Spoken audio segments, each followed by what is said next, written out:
E se eu te dissesse que você nunca foi apenas humano? Neville Goddard revela nesta palestra chocante que a eleição não é privilégio de poucos, mas o despertar inevitável de todos os filhos de Deus. Segundo Neville, você não veio ao mundo por acidente. Você desceu deliberadamente ao mundo da morte para descobrir um poder oculto dentro de si. E o mais impactante: Cristo não é alguém fora de você. Cristo é a sua própria consciência despertando do túmulo humano. Nesta palestra profunda e transformadora, Neville revela o verdadeiro significado da eleição espiritual. Porque todos serão redimidos. O mistério do despertar no crânio. O segredo oculto por trás do Salmo 82. Como Deus experimenta a morte através do homem. E por que você já era escolhido antes da fundação do mundo? Prepare-se. Porque depois deste vídeo, talvez você nunca mais veja a si mesma da mesma forma. Esta noite é a eleição. A eleição é um ato de Deus, não baseado em qualquer superioridade inerente dos eleitos, mas fundamentado no amor e na graça de Deus e em suas promessas. Suas promessas nos foram feitas antes da fundação do mundo, pois somos aqueles mencionados no Salmo 82. Eu digo que vocês são deuses, filhos do Altíssimo, todos vocês, contudo, vocês morrerão como homens e cairão como um só homem, ó príncipes. Salmo 82 versículo 1. 6. Portanto, um só homem continha tudo. E nós, deliberadamente, propositalmente, esquecemos tudo o que éramos, para experimentar o mundo da morte, sabendo que tínhamos o poder no fim. E confiamos naquele único, pois todos nós o formávamos. A palavra Elohim é plural, significa deuses. A palavra o Senhor, que é eu sou, é singular, mas é composta por todos nós. Portanto, somos os filhos, como Elohim, do Altíssimo. Ser filho de Deus e não mais escravo é o tema do Novo Testamento. Então, aqui, eleição. Que ninguém lhes diga que alguém que é chamado, pois a palavra eleição também é traduzida como chamado, favorecido ou escolhido, de modo algum transcende aquele que ainda não foi chamado, pois todos serão chamados no tempo certo, cada um em sua própria ordem.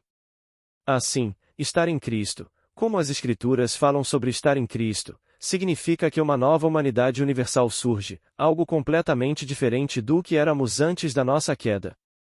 E, permitam-me contar-lhes, com minhas próprias palavras e minha própria experiência, exatamente como isso acontece. Não que aquele que é chamado ou aquele que é eleito seja de alguma forma melhor do que o outro que ainda não foi chamado, mas tudo faz parte de um plano e está em ordem. Somos chamados e enxertados no corpo do Senhor ressuscitado. Todos são chamados eventualmente enxertados no corpo do Senhor ressuscitado. Portanto, no fim, há apenas um ser que contém todos os que foram escolhidos no princípio, antes da chamada queda. A queda não foi uma falha e não foi nada que tenhamos feito de errado, era simplesmente um plano deliberado para expandir nosso próprio poder criativo. A promessa era que, embora fossemos para o mundo da morte, seríamos redimidos. Todos seriam redimidos no mesmo corpo que continha tudo quando caiu, uma queda deliberada na morte. Bem, em 1929, de repente, inesperadamente, certamente sem que eu estivesse preparado, fui chamado. Fui eleito.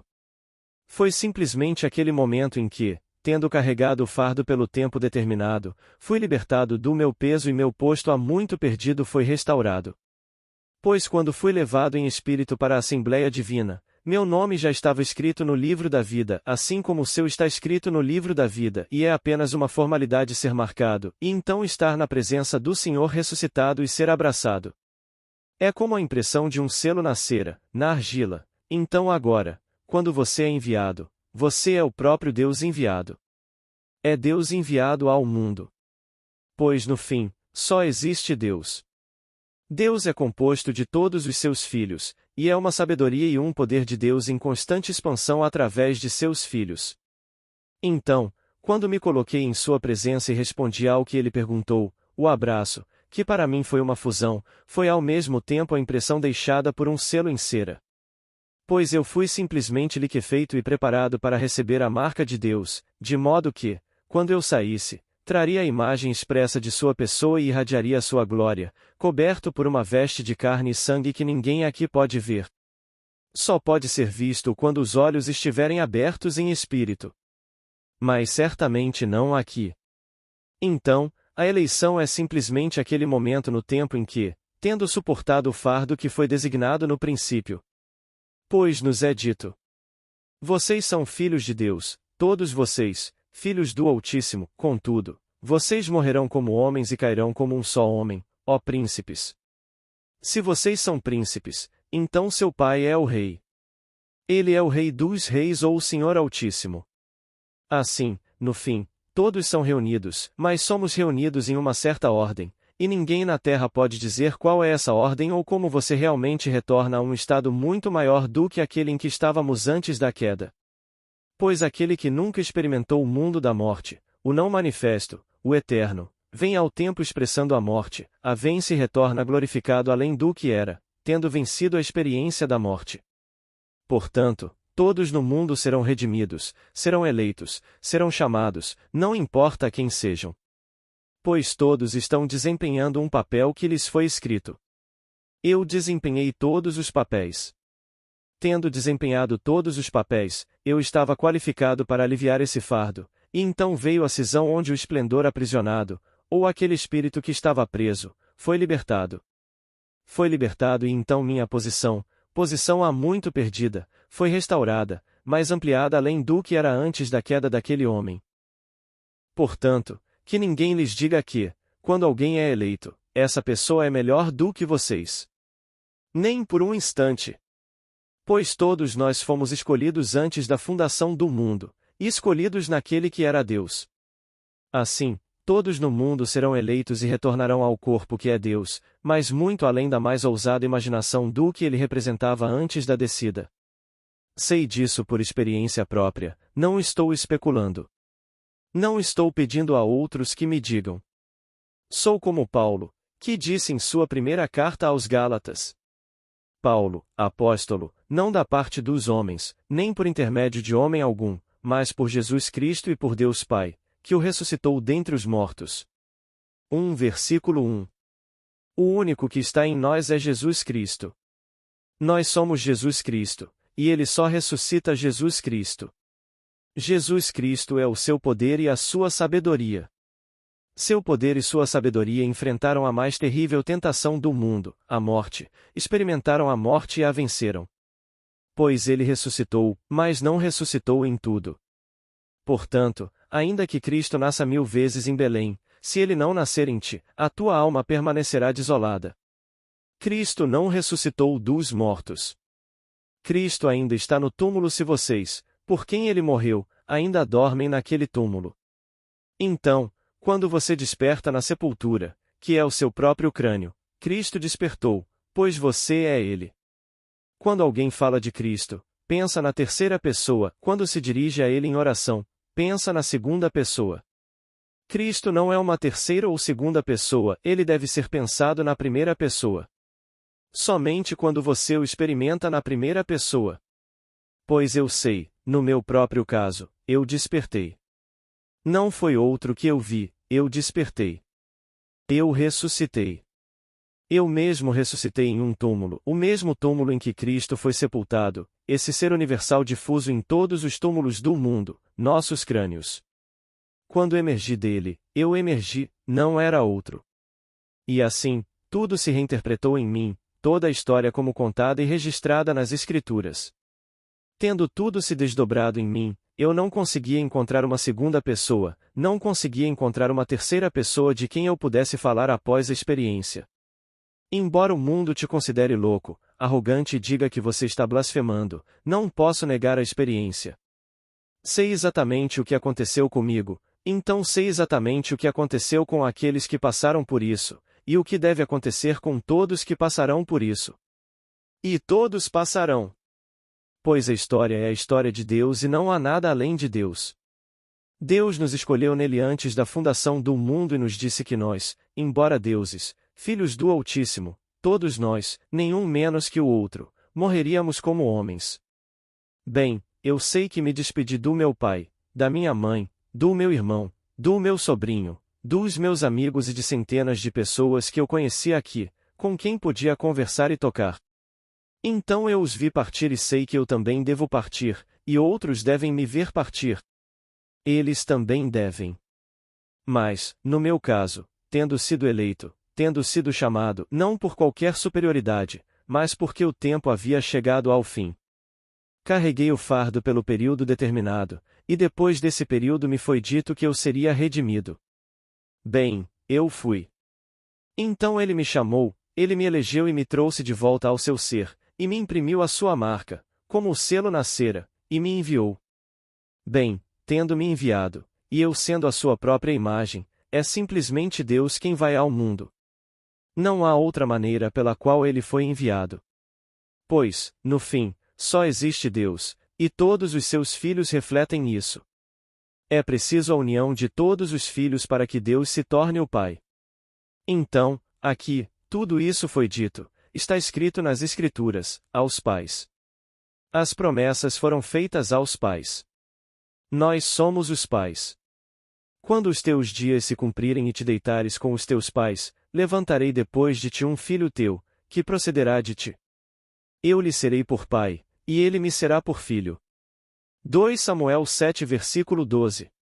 Isso foi dito a Davi. Bem, Davi é o próprio fim, para todos os papéis que você desempenha. Quando você resume todos os papéis, a quintessência de todos os papéis é Davi. Então, no fim, quando você se deita com seus pais, é quando algo emerge de você, aquilo que o representava e desempenhou todos os papéis que você representava. Pois a raiz da palavra eleger significa tentar. Você tenta isso com aprovação, tenta e tenta. Então, de repente, você chega a um certo ponto em que a peça está perfeita e eu sei que ele fará toda a minha vontade, e então eu começo. Eu desempenho todos os papéis do mundo. Não existe um papel que tenha sido desempenhado na Terra que eu não tenha desempenhado, ou que eu não tenha conseguido alcançar a ponto de o tempo me aliviar do fardo. Então, quando ele toca aquela nota, de repente você a ouve dentro de si, e é simplesmente o que é conhecido nas Escrituras como a trombeta. Mas a trombeta é uma reverberação, e reverbera como um trovão, e você a ouve em sua cabeça. Você não pode pará-la, não pode desviá-la de forma alguma, você está indefeso enquanto ela sopra. É um vento peculiar, sobrenatural. Você começa a despertar e, ao acordar, percebe que esteve adormecido profundamente em seu próprio crânio, que é um túmulo, por tantos anos. Então você desperta e emerge daquela sepultura, deixando-a vazia.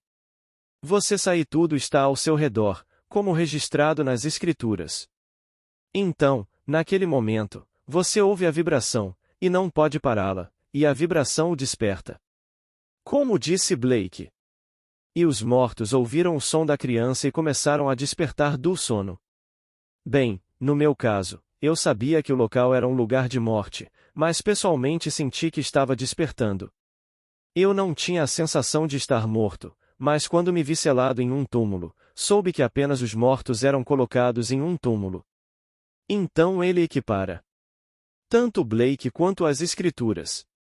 Desperta, ó tu que dormes, e levanta-te dentre os mortos. Portanto, se eu sou um adormecido e devo levantar-me dos mortos, ele equipara o sono, esse tipo de sono, à morte. E naquele momento em que você ouve aquela vibração peculiar, você acorda. É quando você é eleito. Não por causa de algo que você tenha feito. Você fez tudo o que é condenado neste mundo e tudo o que é louvado neste mundo. Mas você carregou o fardo pelo período determinado e não pode ir além disso. Havia uma promessa de que, após 400 anos, você seria trazido para uma herança imperecível, algo que está além do sonho mais ousado de qualquer pessoa no mundo. Depois de tê-la carregado por 400 anos. Bem, 400 é um número simbólico deste corpo que visto. Vestirei este corpo de carne e osso por incontáveis séculos, sejam 6.000 ou o que for, até o fim. E não falharei nem por um instante. Beberei deste cálice até o último gole e o esvaziarei. E então me foi prometido que, depois de ter carregado o fardo pelo período determinado, ele me chamará, me elegerá e me enxertará em seu corpo. Bem, eu fui. Então, eu sei por experiência própria que existe um Senhor ressuscitado. Você foi enxertado nesse corpo e você é o Senhor.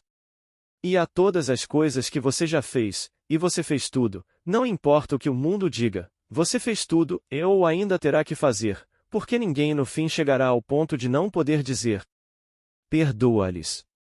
Eles não sabem o que fazem.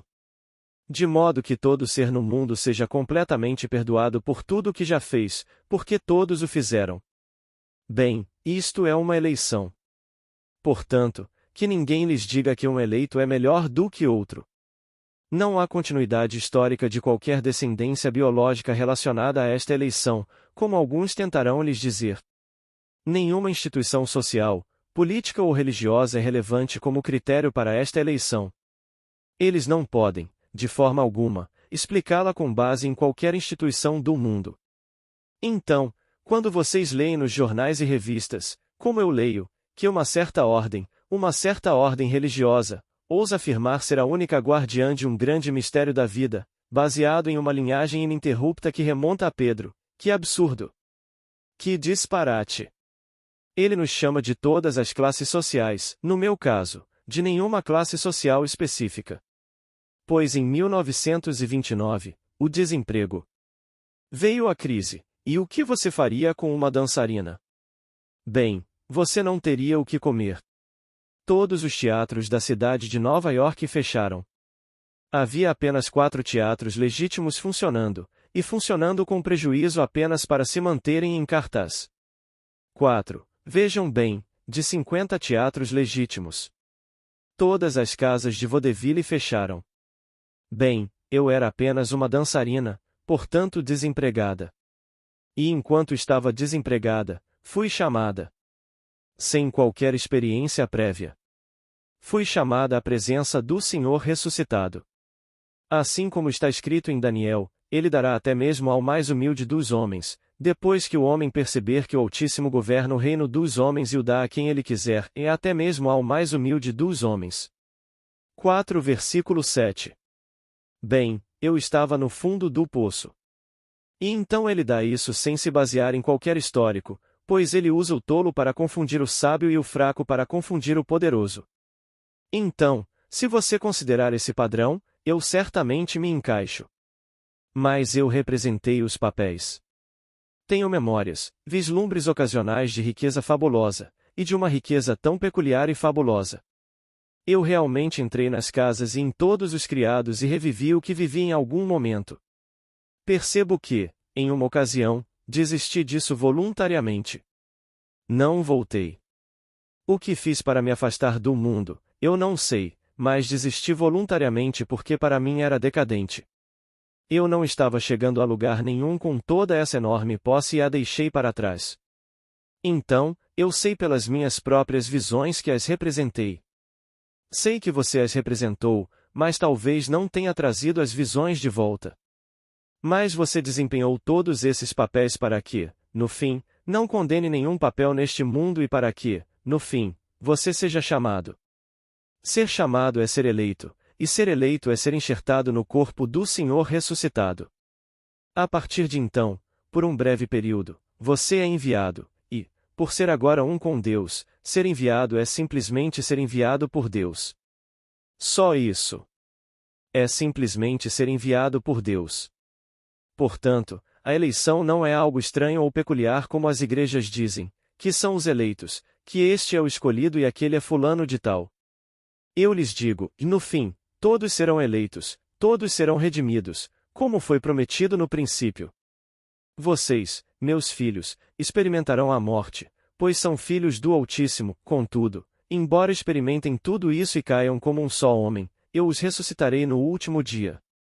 Depois de terem suportado o fardo, então eu romperei o que os aprisionava, e o espírito que estava preso será libertado. Vocês serão libertados e retornarão ao único corpo, ao único Deus, ao único Senhor, ao Pai de todos. E vocês serão Ele. Então, esta é realmente a história da eleição. Não há segredo nenhum. E toda criança nascida de mulher será eleita, será redimida, mas não antes de ter suportado o fardo por toda a extensão do tempo. Ninguém sabe o quão perto você está dessa hora final, ninguém sabe. Garanto-lhe, por experiência própria, que eu não sabia. Se alguém na noite anterior ao que aconteceu comigo tivesse me dito ou perguntado se eu tinha alguma esperança, acho que teria dito que não. No mundo de César, onde eu me voltaria para ganhar $1 se eu só sabia dançar? O que eu faria? E, no entanto, 17 milhões de desempregados e apenas 125 milhões de nós no país, você sabe a porcentagem? 17 milhões de trabalhadores desempregados, então o que você faria com um dançarino? E ele não tinha treinamento para fazer mais nada. Então, pergunte-me então o que eu achava que seria o meu futuro. Bem, seria um enorme e grande zero. No entanto, foi naquele momento que eu carreguei o fardo até o fim. E em sua infinita misericórdia, ele me esconde os horrores que cometi, para que no fim eu possa dizer a todos: perdoem-no, não me importo com o que ele fez. Eu também representei esse papel. Por todos esses papéis que representamos, e se ainda não o representamos, representaremos. Mas estou convencido de que aqueles que estão aqui os representaram. Oh, vocês os representaram, mas ele é infinitamente misericordioso e lhes esconde as partes para que vocês não se afoguem nelas. Assim, no fim, vocês simplesmente proclamarão tudo. Uma senhora me escreveu hoje, dizendo: tive uma experiência estranhíssima na semana passada. Vi escadarias que levavam para a direita, para a esquerda e para a frente. Todas as pessoas. Tantas se movendo. E todas vestiam roupas escuras e modernas, roupas totalmente escuras. Eu estava vestida com um longo robe grego branco e usava chinelos dourados. Mas ninguém me reconheceu, nenhum deles me conhecia ou me reconheceu. Então, vi ao longe, vindo da direita, um homem vestido como eu, com um robe branco, de estilo grego, e chinelos dourados. Quando ele se aproximou, era você, Neville, mas você tinha cabelos dourados.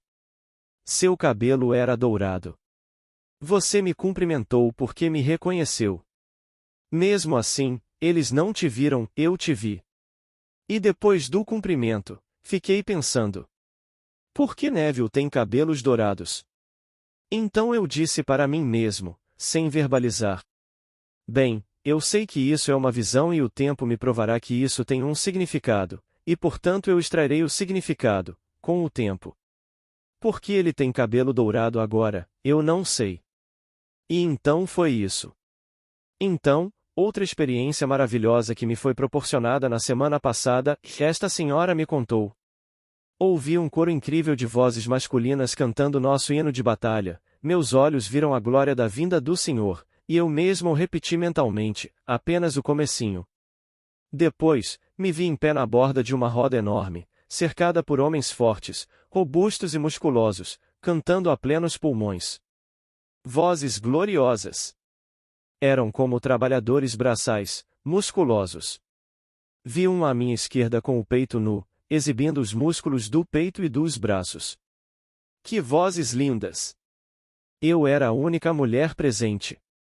No centro da roda, um homem pequeno e magro, com os cabelos despenteados, gesticulava com um bastão.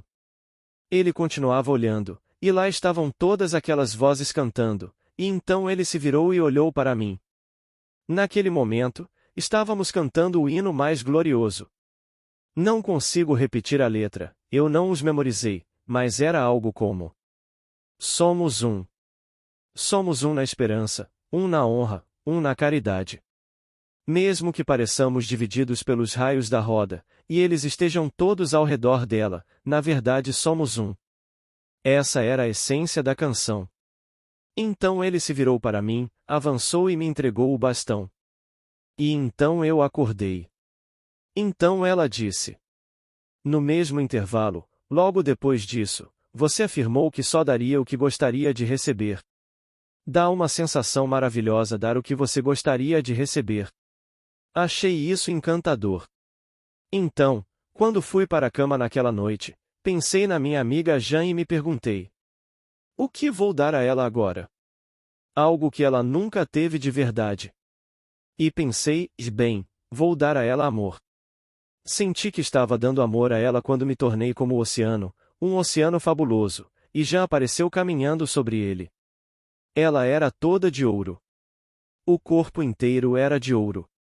Até quando ela abriu a boca para sorrir, era ouro. Tudo era ouro. Então ela pareceu desaparecer, mas deixou aquele reflexo dourado que eu pude ver refletido no oceano. E me senti tão satisfeita por ter coletado amor para dar a ela e presenteá-la com um presente. Bem, sei que ela deve recebê-lo de alguma forma tangível neste mundo de César. Isso foi um presente. Você não precisa ter um centavo no bolso para dar, você pode dar como essa senhora deu. Ela lhe deu aquela maravilhosa sensação de amor, de estar envolvida por amor e de que tudo era amor. Então ela a viu aparecer caminhando sobre a água. Bem, a água é psicológica, portanto, este foi um presente psicológico. Mas se transformará em rocha. Se transformará em fato no mundo de César. Então, aqui está, eu prometo a vocês. Espero, mas não posso dizer que acontecerá esta noite, espero que em um futuro não muito distante vocês também sejam chamados, porque não consigo descrever a emoção que os aguarda quando forem eleitos. Quando estiverem na presença do Senhor ressuscitado e souberem que Ele ressuscitou, que Ele está vivo e que Ele é amor, amor infinito e nada além de amor. Que tudo é perdoado em Sua presença. Tudo o que eu fiz é completamente apagado, a culpa perdoada e o monstro domado. Pois, permitam-me dizer-lhes, quando vocês assumem esses corpos de carne e osso, vocês assumem um animal. E vocês falam do mundo animal? Bem, eles são dóceis em comparação com este animal. Todo o vasto mundo animal, permitam-me dizer, jamais os machucaria se vocês não os machucassem primeiro. Não há um único animal no mundo que realmente os machucaria se o homem não tivesse saído para matá-los e destruí-los, eles não o fariam.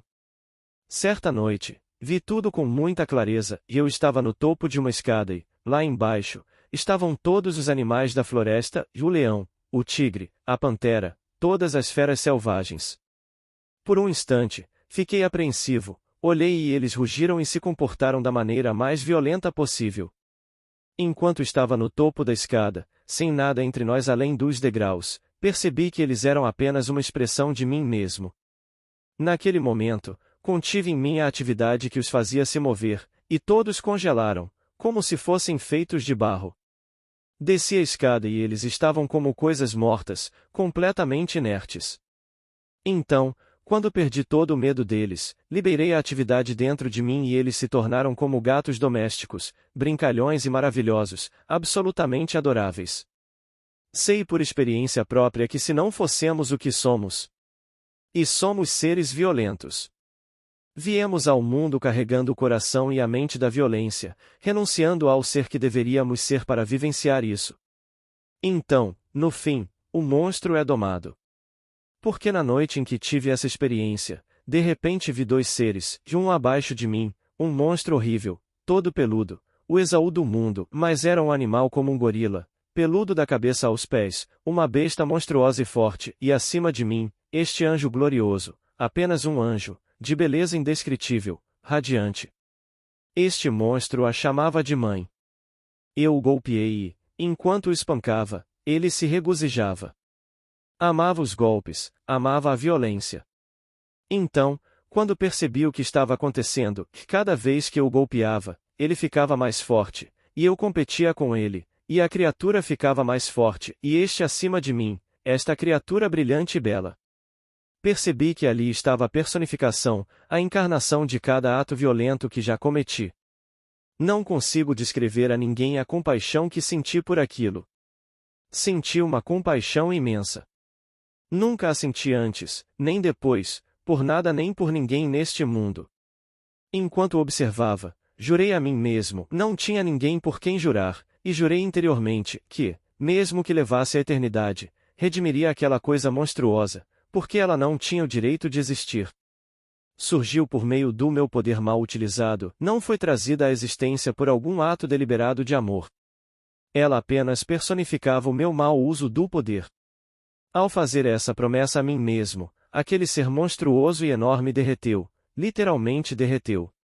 Enquanto derretia diante dos meus olhos, tornando-se cada vez menor, toda a sua energia retornou a mim, e eu me senti tão forte quanto aquele que disse: Eu sou Deus Todo-Poderoso. Senti-me como El Shaddai quando a energia mal utilizada, personificada e mantida naquele estado se dissolveu e retornou a mim, de quem ela veio. Enquanto isso acontecia, esse ser angelical brilhava como o sol. E então eu retornei a este mundo de César. Assim, eu o redimi. Redimi aquele que me seguiu por todos os séculos. Eu o criei sem saber, mas ele permaneceu invisível para mim, invisível aos meus olhos até os últimos dias. Pois o último dia é este mundo em que estou agora. Começou em 1905 e este é o meu último dia. Há poucos anos, quando voltei a Barbados, meu irmão Vitor, ele nunca tinha me contado isso antes, e não sei o que o levou a falar sobre o assunto, me disse. Sabe, quando eu tinha 8 anos e você, portanto, 6, o profeta Jordan, tínhamos um homem em Barbados conhecido como profeta, e seu nome era Jordan. O profeta Jordan me disse: Vic, o que você quer ser quando crescer? Eu disse: Quero ser empresário. Ele disse: Você será o empresário mais bem-sucedido da ilha, o que ele é até hoje. Então ele disse: Agora, o terceiro irmão, não mencionou o primeiro, o que ele quer ser? Bem, por incrível que pareça, meu irmão Lawrence, desde pequeno, com 3 ou 4 anos, queria ser médico, e Jordan disse ao meu irmão Vitor: Ele será um médico muito, muito bem-sucedido, o que de fato aconteceu quando ele faleceu alguns anos atrás. Ele deixou a clínica mais moderna da ilha, capaz de atender 30 pacientes, ou seja, tinha 30 salas, equipe completa e todos os outros médicos para auxiliar em tudo o que fosse necessário, além de seu próprio laboratório de diagnóstico.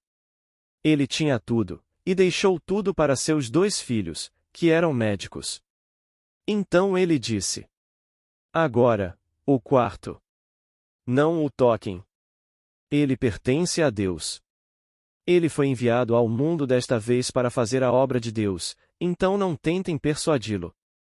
Apesar dessa profecia do profeta Jordan, e Vitor se tornou exatamente o que ele disse, meu irmão Lawrence se tornou o que ele disse, todos eles tentaram, ao longo dos anos, me persuadir a desistir do que estou fazendo, voltar para Barbados, me tornar um empresário e entrar nos negócios com minha família.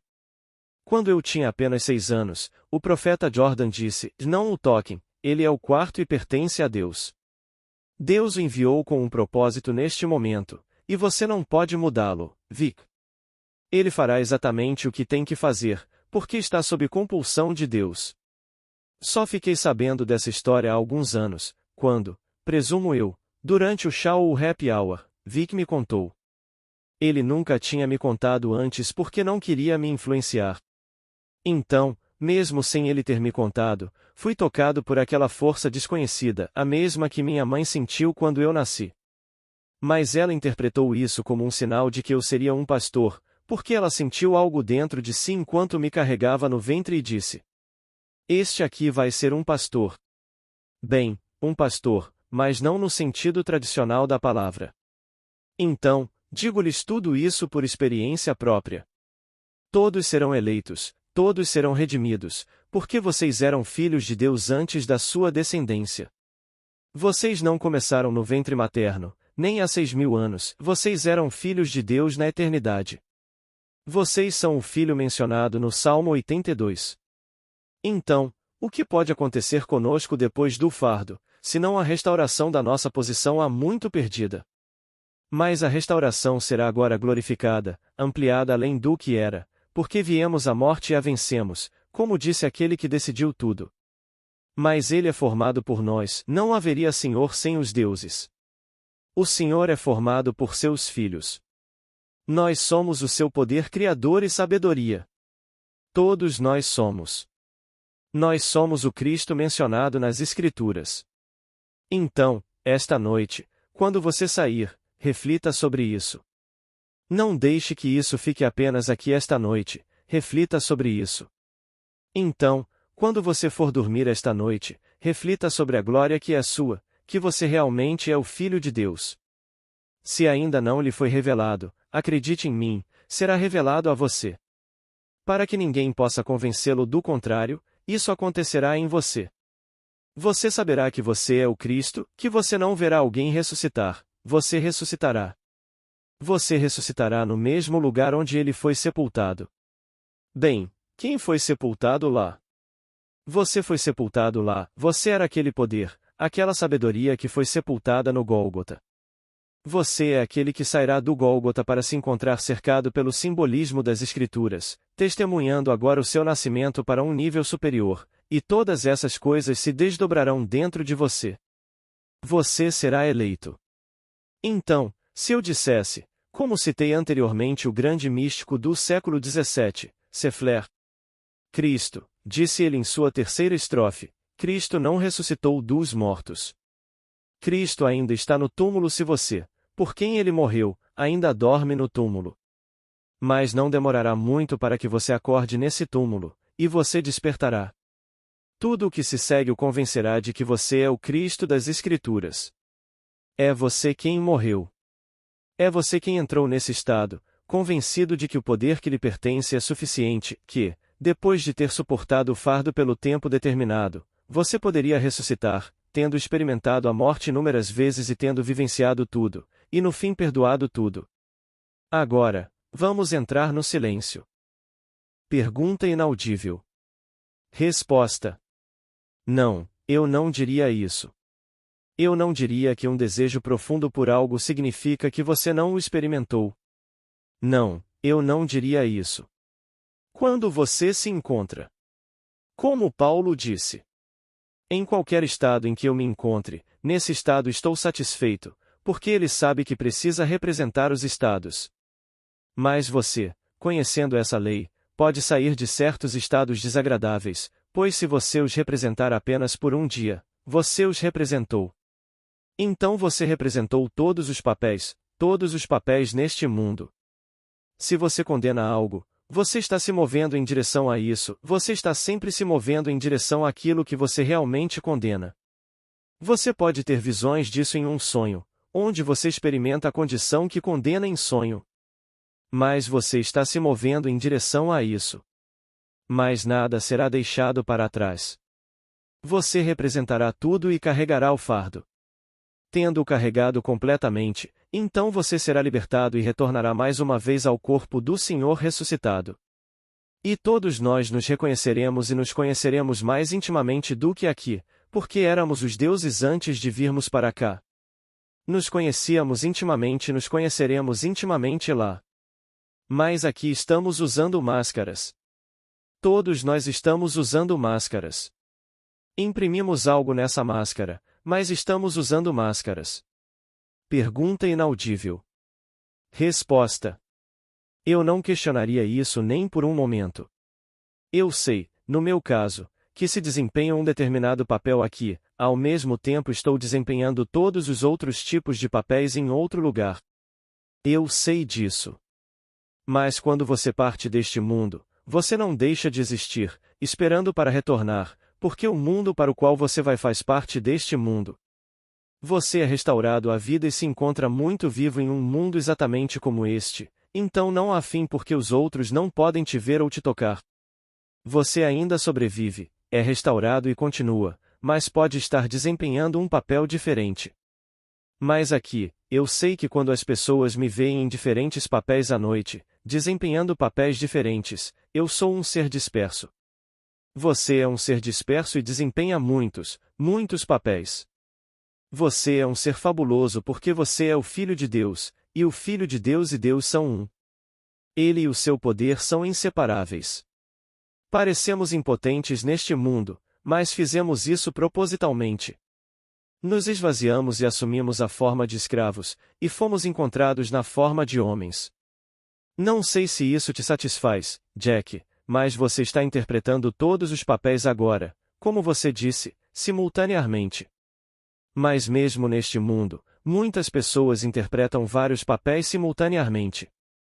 Elas interpretam o papel de marido devoto e bígamo ao mesmo tempo. Interpretam o papel de religioso devoto e ladrão ao mesmo tempo, e quando são descobertas, tornam-se as pessoas mais santas de toda a vizinhança. Não precisamos ir muito longe em nossas vidas. Vemos exemplos por toda parte, basta ler os jornais. Temos um sol estes que dava aulas na escola dominical e, mesmo assim, em sua própria mente, tendo roubado milhões do governo, ou seja, dos contribuintes, ele ainda não consegue enxergar onde errou. Ele sabe. Bem, a oportunidade estava lá. E temos um Bob Baker. Temos todos esses personagens no governo. Mas são apenas alguns. Há milhões ainda não descobertos. Não há motivo para desenterrá-los, porque todos já roubaram. Se não fisicamente, roubaram mentalmente. Talvez não tenham tido a coragem de fazê-lo fisicamente. Todos já cometeram adultério ao adorar um Deus falso. Mas até mesmo no mundo de César ele cometeu adultério, porque o cometeu em sua mente. E nos dizem que o drama é psicológico, então se eu olhar para alguém com luxúria, mesmo que eu não tenha praticado o ato fisicamente, eu o cometi. Então, quem está livre desse pecado? Se é que é um pecado. Até a próxima. Obrigado. Boa noite.